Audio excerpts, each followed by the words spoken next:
हम भौतिक सफलता मटीरियल सक्सेस के समय घमंड से कैसे बच सकते हैं और गुरु के प्रति आभारी रह सकते हैं। हम सब ऐसे समय में जी रहे हैं जहाँ के इंसान को लगना शुरू हो गया है कि वो अपने आप से ही सब कुछ कर रहा है। ये ऐसा समय है जिसे सेल्फ हेल्प का समय कहा जाता है कि हर एक इंसान सोचता है कि मैं कहीं ना कहीं से मदद खुद ही ले सकता हूँ। आजकल के समय में अगर आप देखें, अगर घर में सब्जी भी बनानी हो तो बच्चे माँ बाप से नहीं पूछते, यूट्यूब पर जाकर देखते हैं कि कैसे प्याज काटना है, कैसे टमाटर को काटना है, कैसे तड़का लगाना है, और सोचते हैं हमें आ गया सब कुछ और हमने बहुत बढ़िया सब्ज़ी बनाई है।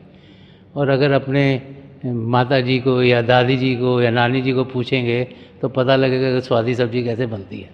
सो हम ऐसी एज में से गुज़र रहे हैं जहाँ हम सोचते हैं कि हम खुद ही खुद सीख जाएंगे सब कुछ। So this is an age of self help. तो जब इंसान उस माहौल में जी रहा, उसको लगता है मुझे सब कुछ आता है, और जब उसकी कुछ तरक्की इस दुनिया में होती है तो वो सोचता है कि ये तरक्की ये मेरे करके हुई है, ये क्योंकि मैंने YouTube पे देखा था ये सब्ज़ी कैसे बननी चाहिए और मेरे को स्वादी लगेगी, मैंने बनाई है। औरों को लगे ना लगे, मुझको तो स्वादी लगेगी ना जिसने बनाई है।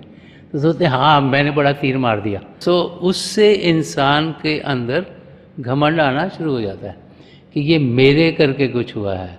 और क्योंकि आजकल का इन्वायरमेंट ऐसा है, आजकल की सोसाइटी ऐसी है, तो घमंड आना बहुत आसान है।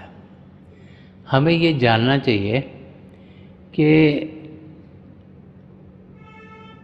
जो कुछ हमारी ज़िंदगी में हो रहा है, जो सन्मत का रास्ता हमें समझाता है कि 75% तो हमारे पुराने कर्मों के लिहाज से ही हमारी ज़िंदगी में ढलता है।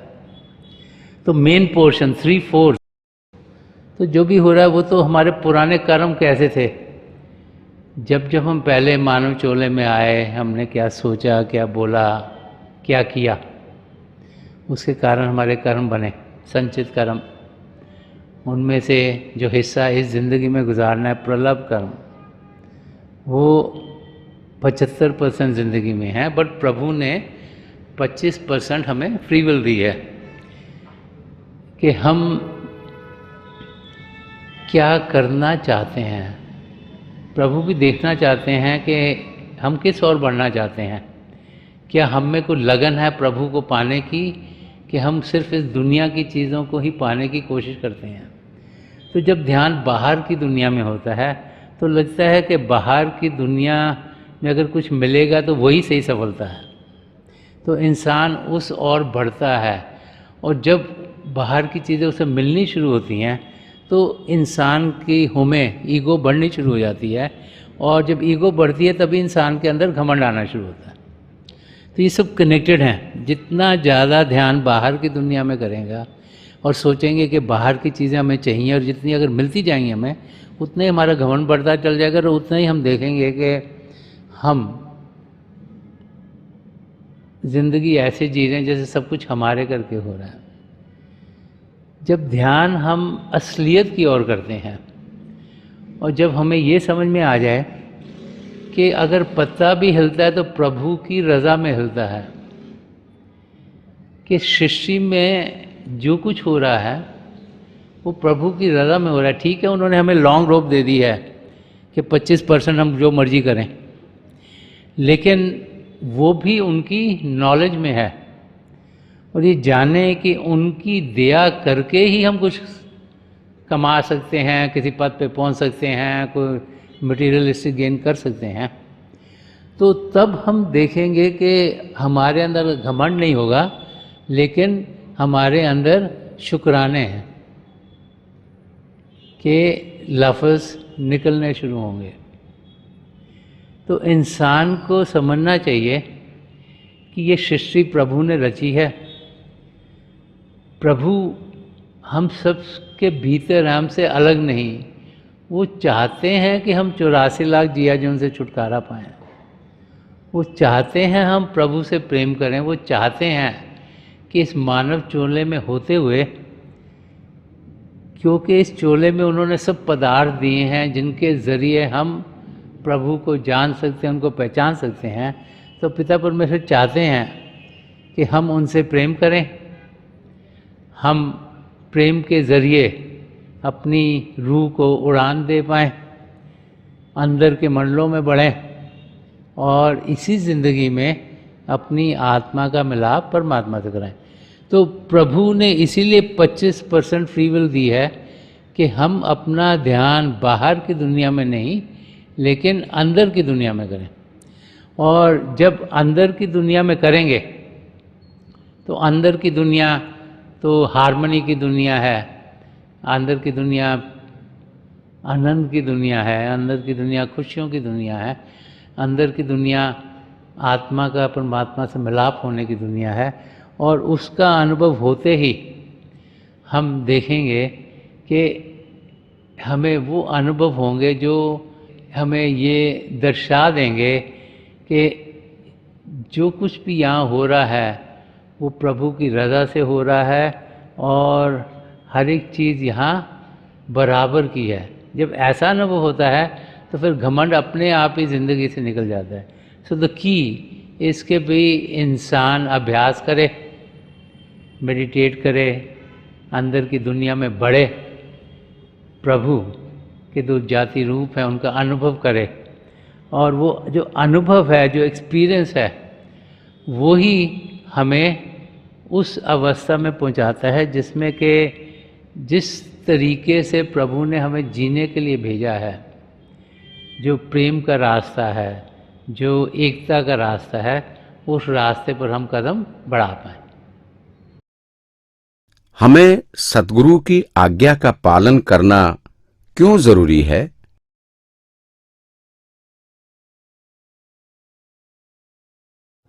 अगर हमने अपने सद्गुरु से कुछ डिसीजन मेकिंग के लिए कुछ पूछना है तो फिर जो वो सलाह दें उसे हमें अपनी ज़िंदगी में ढालनी चाहिए, क्योंकि उनके ज़रिए हमारी तरफ वही आएगा जो हमारे लिए बेहतर होगा।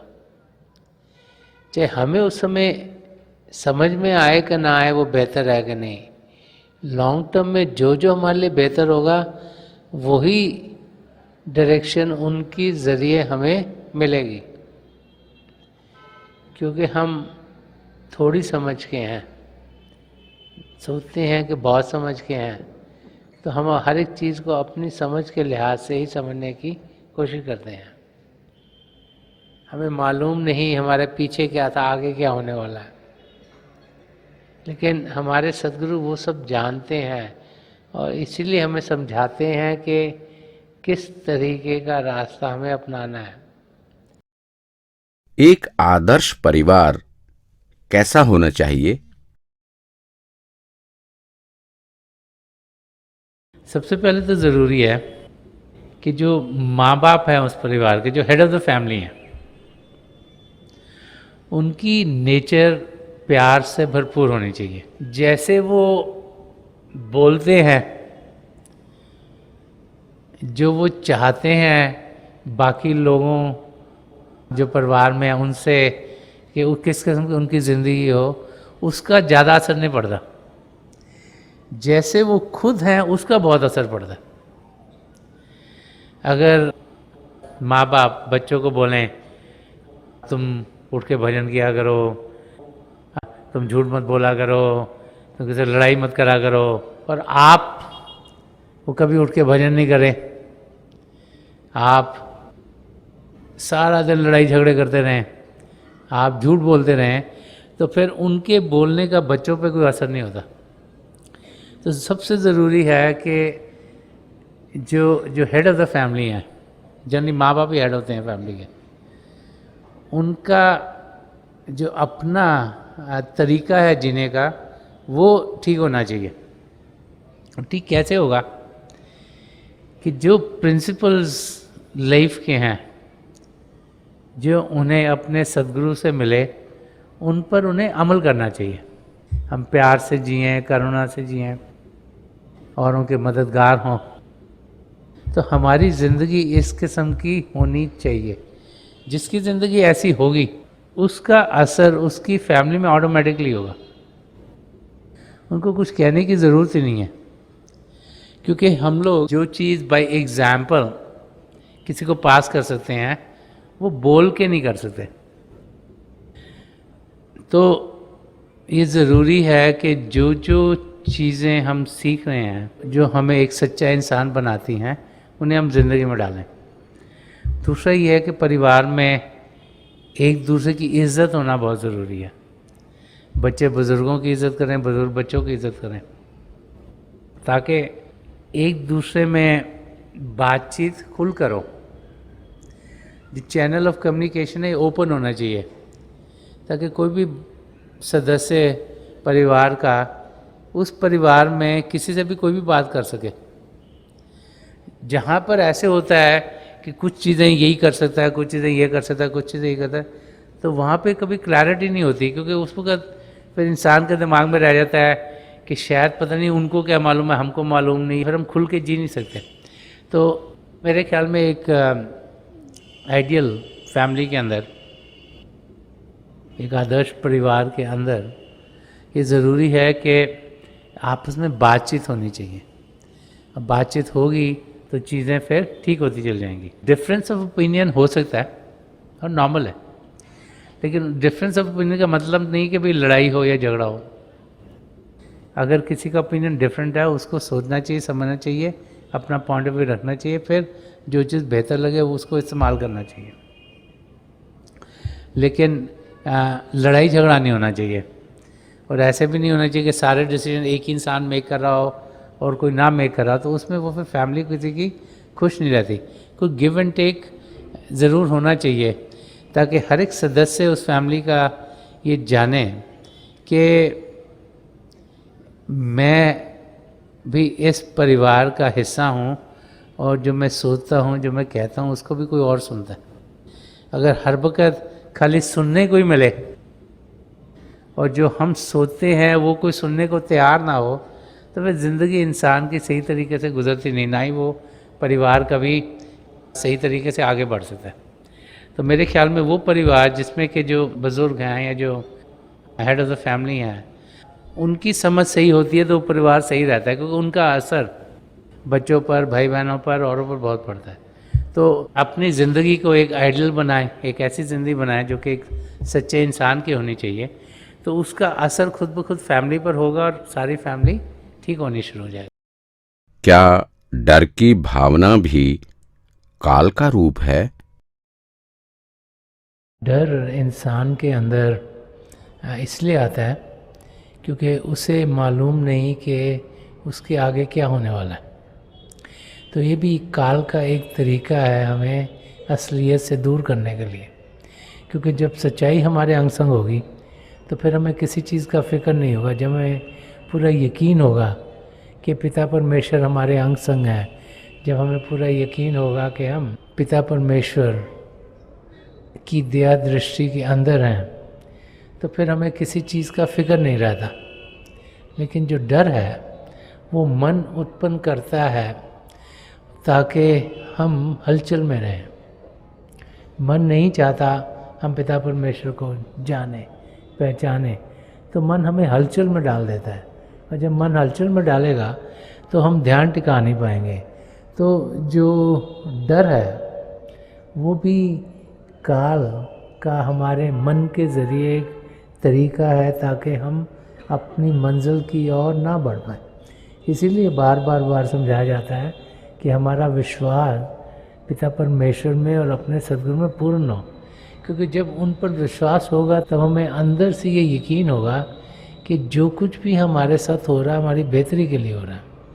और जब ऐसा अनुभव इंसान को होगा, ऐसा यकीन होगा, तो फिर वो डगमगाएगा नहीं। जनरली ज़रा सी तकलीफ़ आती है तो हम डगमगा जाते हैं, क्योंकि हम सोचते हैं शायद प्रभु ने हमें छोड़ दिया, हम सोचते हैं पता नहीं कुछ हमने गलती कर दी है। ये भी मन हमारे अंदर डालता है, को डर सा लगता है कि क्या हम अपनी मंजिल तक पहुंचेंगे कि नहीं पहुंचेंगे, कि ज़िंदगी क्या ऐसे ही गुजर जाएगी। तो हम पूरी कोशिश करें कि हम अपना यकीन पिता परमेश्वर में और अपने सद्गुरु में बढ़ाते चले जाएं। जैसे जैसे यकीन प्रभु में बढ़ेगा, हम देखेंगे कि हम अपनी मंजिल की ओर तेज़ी से बढ़ पाएंगे, क्योंकि फिर कोई डर नहीं, कोई फिक्र नहीं, कोई फाका नहीं, क्योंकि हमें मालूम है कि हमारे सद्गुरु हमारे लिए सब कुछ कर रहे हैं जो हमें चाहिए अपनी मंजिल तक पहुंचने के लिए। इंसान अपनी प्रगति स्पिरिचुअल पथ पर कैसे माप गेज सकता है? अपनी तरक्की रूहानी रास्ते पर मापना कोई बहुत आसान नहीं है। चंद चीज़ें हैं जो हम अपनी ज़िंदगी में देख सकते हैं। वो भाई बहन जो भजन अभ्यास करते हैं, रूहानी रास्ते पर चलते हैं, बाकायदगी से करते हैं, उनकी ज़िंदगी शांत होनी शुरू हो जाती है। समय के साथ साथ उनके अंदर जो क्रोध है वो कम होगा, उनकी बातचीत जब औरों के साथ होगी तो वो मिठास से भरपूर होगी। हमारे अंदर शांति ही शांति भरपूर है। हमारे अंदर प्रभु का शब्द चल रहा है, उससे मीठा और कुछ है नहीं। तो जितना ज़्यादा हम उसके साथ जुड़ेंगे उतना ही हम देखेंगे कि हमारी ज़िंदगी खुशियों से भरपूर रहेगी और इस किस्म की ज़िंदगी हम आराम से गुजार सकते हैं। महापुरुष जब भी आए हैं उन्होंने यही समझाया कि हम ये ना जाने कि हमारी तरक्की कितनी हुई है। हमारा काम है एफर्ट पुट इन करना, रिजल्ट कुछ भी होगा उसका फिक्र नहीं करना है। हमारा काम है भजन अभ्यास करें। ये मत सोचें कि अगर आंखें बंद करी हैं तो अब क्या मेरे पैर सुन्न हो गए हैं, क्या मेरे ये जो शरीर का बीच वाला हिस्सा ये सुन्न हो गया है, कि मेरी ये छाती वाला हिस्सा सुन्न हो गया, कि मैं किस तरीके से यहाँ शिव नेत्र पर एकाग्र हूँ। जब वैसे करते हैं तो ध्यान हमारा उन तरफ जाता है और फिर हम आगे बढ़ नहीं पाते। हमें ये देखना है कि हमें अभ्यास सही तरीके से करना है और जो जो हमारे लिए बेहतर होगा उसी किस्म के अनुभव हमें होंगे। केवल इंसान सोचता है कि ये अनुभव दूसरे अनुभव से बेहतर है, और ये भी ज़रूरी नहीं कि एक अनुभव के बाद दूसरा हो तीसरा हो, कोई भी अनुभव हो सकता है। डिपेंड करता है कि हम कितने पैशन से बैठते हैं, कितनी लगन है हम में प्रभु को पाने की, और हम कितने प्रेम से प्रभु की याद में समय गुजारते हैं। तो थोड़े से चिन्ह मिलते हैं, लेकिन हर वक्त सोचना कि मेरी कितनी तरक्की होगी, मेरी कितनी होगी, किसी और की कितनी हुई, उससे हमारी तरक्की होती नहीं, सगों उसमें बाधा आता है। तो हमें जानना चाहिए कि जो जो हमारे लिए बेहतर है वो हमारी ज़िंदगी में ज़रूर ढलेगा। और जब भी अभ्यास करें, वो भाई बहन जिन्हें नाम की देन मिल गई है, कोशिश यही होनी चाहिए कि रोशनियाँ आसमान से तारे चंद्रमा को पार करते हुए अपने सद्गुरु के नूरी स्वरूप तक हम पहुँच पाएँ। एक बारी वहाँ पर पहुँच जाएं तो इंसान को तसल्ली होती है कि हमारा कार्य ख़त्म हो गया, आगे का कार्य हमारे सद्गुरु का है। तो हमें मेहनत करनी है, शरीर को शांत करना है, मन को शांत करना है, और जो भी नतीजा प्रभु चाहेंगे वही हमारी ज़िंदगी में ढलता चला जाएगा। थोड़ी देर के लिए आप सब अभ्यास के लिए बैठ जाइएगा। आप जहाँ भी बैठे आराम से बैठिएगा। जो आपकी आंखें आए बोल रहे हैं सीधी सामने फोकस होनी चाहिए, जैसे 8-10 दिन सामने आपके फोकस हो। आंखें बंद करते वो भाई बहन जिन्हें नाम की देन मिली है आप सिमरन कीजिएगा। जो भाई बहन यहाँ नए हैं, आप पिता परमेश्वर के किसी भी जाति नाम का जाप कीजिएगा। जब मन ही मन करना है, ऊंचा नहीं दोहराना।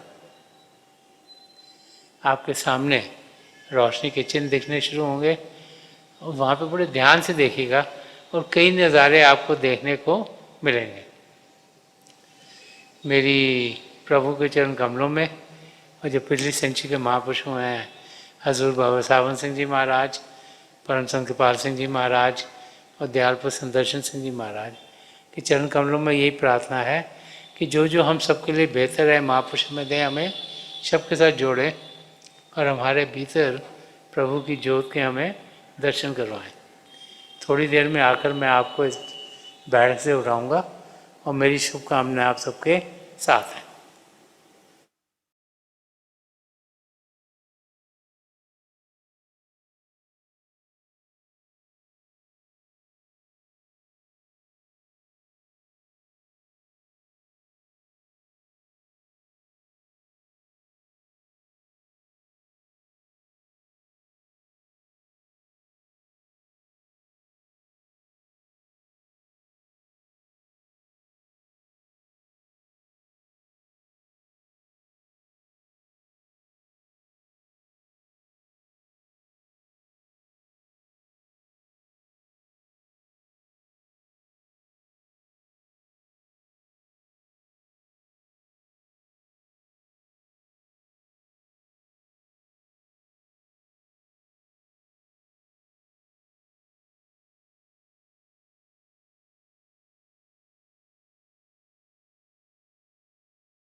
छोड़ दीजिए जी, प्लीज़ लीव ऑफ।